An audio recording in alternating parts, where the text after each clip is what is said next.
Hello everyone, Chaos here and welcome to another old school RuneScape video.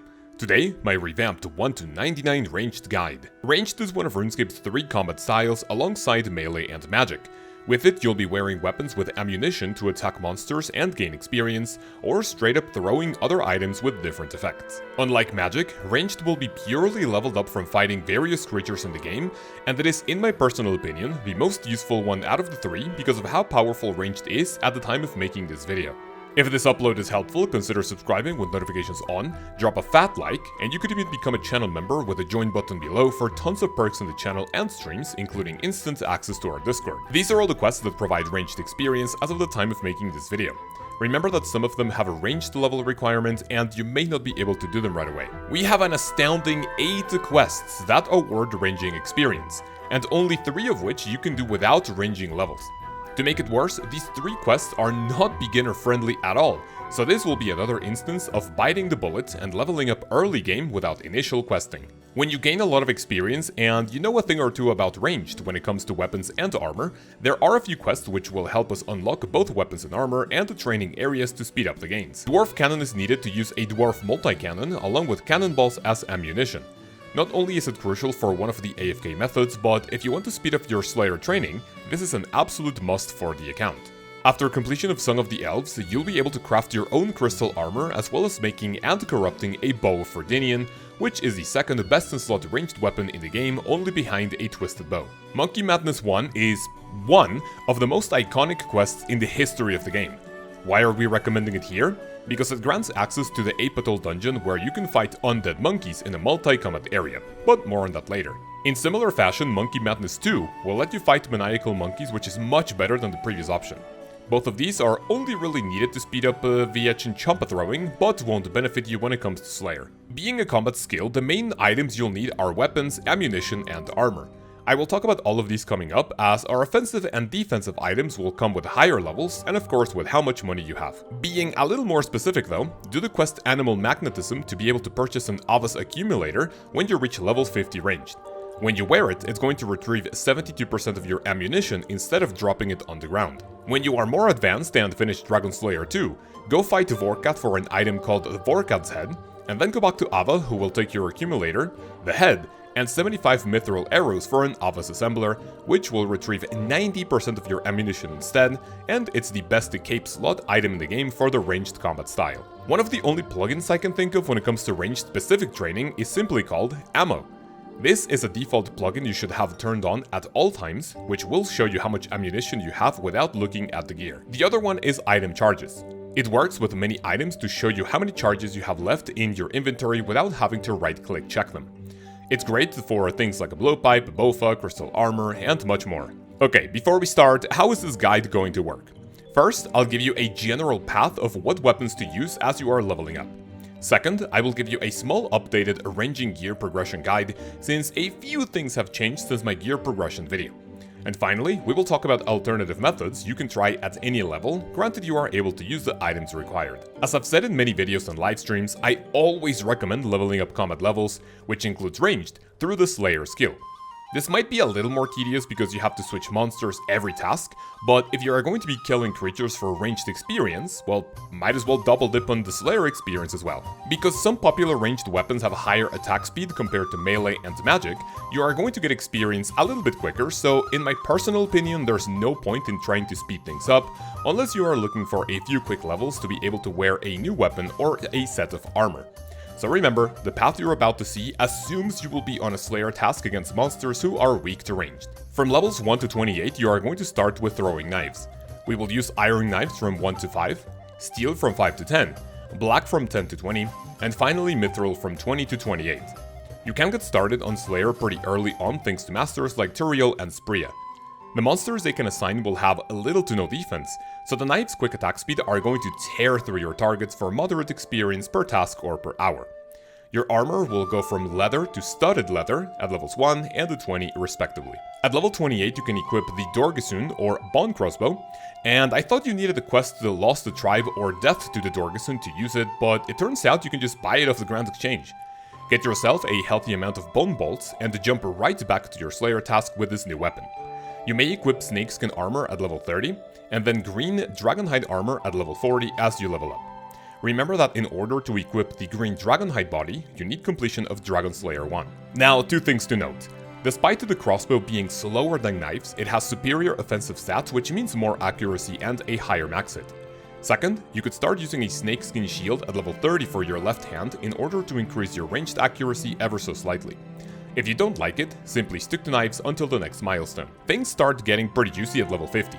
Go to the Grand Exchange and buy a magic shortbow with rune arrows, and then get a magic shortbow scroll as well.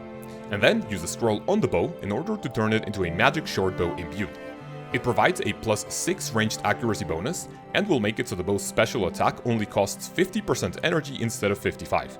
It has an attack speed of 3 ticks, so we'll be pumping out damage pretty quickly. This is going to be our main weapon from levels 50 to 61 or 64 when our next milestones are available. And at levels 50 and 60, you can equip blue and red dragonhide armor respectively, as long as you have the required defense level. Oddly enough, you only need the Dragon Slayer 1 for the green dragonhide body, so if you do a few levels without green armor, you can equip the full set starting at level 50 without the quest. Levels 61 and 64 is when you can start wearing a rune crossbow and a dragon crossbow respectively. From a statistical standpoint, a magic shortbow imbued with rune arrows provides a higher damage per second than a rune crossbow with broad bolts just because of the attack speed. As long as you wear runite or amethyst bolts, you will be dealing more damage on average. I recommend sticking to rune bolts when you swap to dragon crossbow simply because dragon bolts are a lot more expensive and only needed for high level bosses. And speaking of bolts and bosses, it would be a good idea for a quick intermission to talk about bolts with gem tips. We have enchanted bolts which basically add cut gems to the tip of the bolts, and when enchanting them through the magic skill, you have a small chance of a special effect to activate. You can see them on screen right now, but most of common for PvM are the following. Enchanted ruby bolts sacrifice 10% of your current HP to deal damage equal to 20% of your target's current HP up to a cap of 100. It's great for bosses with tons of hit points, and then enchanted diamond bolts ignore the target's defense and increase your damage by 50%, and these are great for monsters with high defense but not as much HP. Finally, sapphire bolts drain prayer and is basically the smite prayer for crossbows, and this is really only used for the phantom musbow. Overall, if you stick to casual slayer, it's a good idea to camp runite bolts because of their accessible price, and you can swap to diamond bolt for higher level bosses. Pair that up with a Book of Law or an Odium Ward for more ranged accuracy, and then swap to Black or Blessed Dragonhide at level 70, because our next milestone is going to be level 75. This is when we can swap to the iconic Blowpipe. Even after big nerfs in 2021, the Blowpipe still continues to be a staple weapon for a ton of players, and the damage output is still pretty impressive. Get yourself a Toxic Blowpipe, Zulrah Scales, and Adamant Darts. If you have more money, Amethyst Darts is your next best option, as Dragon Darts are only really used for high-level bossing since it doesn't justify the cost. Use a maximum of 16,383 Zulrah Scales, which is a pretty weird number, on the Blowpipe to fully charge it, and then use at least 1,000 Adamant or Amethyst Darts on it to charge ammunition. Every time you fire the Blowpipe, one charge will be depleted, and your dart consumption will depend on which Avos device you have on your back. It has an attack speed of 2 ticks, so it will eat up charges real fast. Every shot of the Blowpipe has a 25% chance to venom your target, and if you're wearing a Serpentine helmet, this will go up to 100. This will severely damage your target over time. You can stick to the Blowpipe from 75 to 99 since it's an extremely cheap weapon to use, in contrast to how much damage it is able to deal per attack.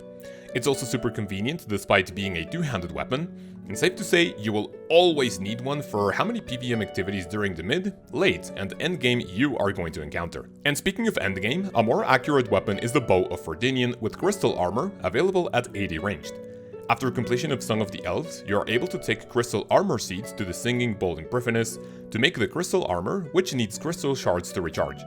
More importantly, you can make a Bofa out of an enhanced crystal weapon seed, which also needs charges to upkeep, or you can corrupt it with 2,000 crystal shards for unlimited charges. Now, technically you don't need crystal armor when using the Bofa, but the armor itself is going to increase the offensive capabilities of the bow. Basically, it's going to be like eating soup with a fork. Possible? Yes. Convenient? Hell no. This is more recommended against the monsters with slightly higher defense, as the Bofa will tear through them, pumping out pretty good damage per second. This is also the second best in slot, only behind the Twisted Bow with Masori. but neither of them are needed on your way to 99. So, whether you're training Slayer with a Crossbow, a Blowpipe, or a Bofa, all you need for that shiny ranged cape is a lot of patience, and it will eventually be yours. Before we move on to the alternative methods, I want to do a quick recap of the weapon and armor progression from 1 to 99 and beyond. You will see notes about jewelry, gloves, and boots on screen. Wear leather armor from 1 to 20, along with iron knives from 1 to 5, steel from 5 to 10, black from 10 to 20, and mithril from 20 to 28. Upgrade to studded leather armor from 20 to 30 while wearing a bone crossbow with bone bolts. Keep the bone crossbow from 28 to 50, and upgrade to snake skin at level 30. Green dragon hide at level 40, and finally blue dragon hide at level 50. Here is where your magic shortbow imbued with the rune arrows, and keep going to level 61 or 64. First, upgrade your armor to red dragon hide at level 60, and like we said before, if you use runite or amethyst bolts on your rune or dragon crossbow at level 61 and 64 respectively, swap to those and wait for the next weapon upgrade at level 75. In your left hand, you want to wear a Book of Law, or even better, an Odium Ward, which also provides range strength for higher max hits. At level 70, we have our next armor upgrade. If you're poor, you can buy Black Dragon Hide, but with a few 100k, you may aim higher and get Blessed Dragon Hide. The most important item is a pair of boots, as offensively, Blessed is the same as Black Dragon Hide, only with a little bit of extra prayer bonus. Buy a Blowpipe with Adamant or Amethyst Darts at level 75, and then stick to that until level 99 unless you have a Bofa and Crystal Armor for some higher level PVMing and bossing at level 80+. Rigor would be a good purchase after this point, so save up for a Dexterous Prayer Scroll. Your next upgrade will cost over 1 billion GP, and we are aiming for the best ranged weapon in the game, a Twisted Bow. When you take it on bossing trips or raids, your last upgrade should definitely be full Masori and then Pigation boots with Zerite Vambraces. Wearing the newest best in slot ranged armor with a Blowpipe won't make that much of a difference, so I definitely recommend following this path to make the Twisted Bow excel in damage per second. An honorable mention goes to the Void and Elite Void armor with a ranged helmet. You can get this set of items after combat level 100, so you can use the Veteran Boat at Pest Control for the highest point gain per hour. Void is not very useful for Slayer and the overall experience gain, but it's needed for learner raids, and the elite version of the armor is best in slot at Vorkath using a Dragon Hunter crossbow. And speaking of niche weapons, the Zerite crossbow should be your last upgrade for your ranged items, as it's mainly used for Nex, the Phantom Uspa, and the Leviathan. Its passive effects makes it so enchanted bolts have extra benefits, but it's definitely not an item you should dump your bank for, unlike the Bofa with crystal armor, the Twisted Bow, or a Dragon Hunter crossbow. Okay, now that we're done with the main methods and the general gear progression, time to look at some additional training methods to AFK or speed up your gains if you're itching for a few extra levels to do more damage. You could potentially do rock, sand, or ammonite crabs from 1 all the way to 99 with items such as knives, darts, or even the Blowpipe. I'm not a fan of this as I don't recommend training combat outside of Slayer, but a decent option for AFK gains and something that's not going to be dangerous at all. And speaking of AFK, you can also use a dwarf multi-cannon in 2 ways. 1. Set it up near enemies that are not able to damage you, like the training camp north of Ardi, so you can fire away and get a good chunk of experience per hour. You can also take it to your Slayer trip since most places will let you set up a cannon to defeat enemies faster. This is much better at multi-combat areas like both the Calphite Caves, the Trolls north of Jetizo, Bloodvels and Meyer Ditch Laboratories, and like the Smoke Devils south of Castle Wars, just to mention a few. Chinchompas are little animals obtained from Hunter, and by equipping them and targeting an enemy, they will explode it to damage a 3x3 area. Picture burst and barrage spells, but for ranged experience. The first place to use this would be the Monkey Madness 1 dungeon on your way to Zuknok for your first Monkey Grigri. Equip the items high on ranged accuracy or prayer bonus, and follow the path to the cave. Remember to bring an anti-poison, as scorpions below can poison you, causing a lot of avoidable damage. When you make it to a spot with skeleton monkeys, simply move around for them to get together, and attack them for the Chinchompas to deal massive AoE damage. They don't drop anything spectacular, so you'll be losing pretty much all your money. This is pretty simple, but we move on to a better one. If you finish Monkey Madness 2 instead, you can go to the Maniacal Monkey Caves, which we covered during the Magic Guide. Copy as much of the gear as you see on screen, and head down to follow a similar path that you took during the quest. It's different for everyone, so if you copy the footage, you may end up failing. When you make it to this hole, right-click it to see if there's anyone down there so you can either hop around to look for an empty world, or crash them if you are a degenerate. When you find an empty world, go down with Protect from Melee enabled and go all the way east until you hit this wall. You then have 2 options. The easy one would be to turn auto retaliate on, and fight back when the monkeys attack you. When dead, they will keep coming after you and respawning, so you will only have to watch out for those prayer points. They drop 1 dose prayer potions, so it's nice to keep an eye out for those. Your other option is to run like this in order to stack them, and when you have just one big pile of monkeys, turn auto retaliate on and attack. You can only damage a set amount of monkeys, so it's not like you can hit all of them for tons of damage. When they are not interested in you anymore, run west until they become aggressive again, and then repeat the cycle until your target level, which I only really recommend at 95 plus to speed up the ranging cape. At level 80 you have one of the newest ranged weapons, the Venator Bow. Charge it with Ancient Essence and equip Amethyst arrows to go to the Catacombs of Corinth. With 50 or 85 Slayer, you can AFK Blood Veils and Abyssal Demons respectively. The passive effect of the Veni Bow makes it so arrows can bounce between monsters, leading to increased AFK times while watching your prayer. I've been doing this for a while as I'm hunting for the Abyssal Head. So, ladies and gentlemen, how do we get from levels 1 to 99 ranged in the most enjoyable, efficient, or fastest way possible? I don't have a lot of options this time around, as the skill is pretty straightforward. So, here we go. The first path is to casually level up as you train Slayer.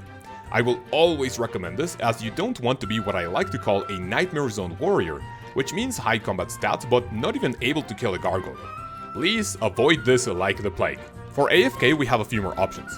Either camp rock, ammonite or sand crabs from 1 to 99, use a cannon from around 40 or 50 to 99, or even charge your Veni Bow for low effort experience gains from 80 all the way to 99 at the Catacombs of Corinth.